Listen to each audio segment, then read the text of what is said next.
नाही यावरती कोणतेही भाष्य करणं सबज्युडिस मॅटरवरती हे संविधानिक पदावरती आहे. माझ्याकडनं तर मुळीच हे शोभणारं काम होणार नाही, शोभनीय होईल. त्यामुळे मला वाटतं या अपात्रतेच्या विषयात सुप्रीम कोर्टात दोन्ही बाजूंनी आपली बाजू मांडल्यानंतर जर का विधिमंडळ सचिवालयाने जे कार्य केलं असेल त्या संदर्भातली सगळी माहिती सुप्रीम कोर्टाकडे आहे. त्यामुळे मला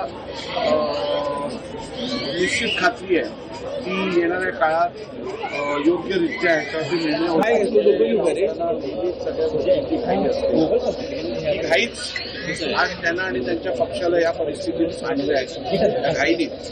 आणि त्यामुळे अजून एका बाजूचा युक्तिवाद झालाय, दुसऱ्या बाजूची सुरुवातही केली नाहीये. तुम्ही निकाल पण देऊन टाकलात का?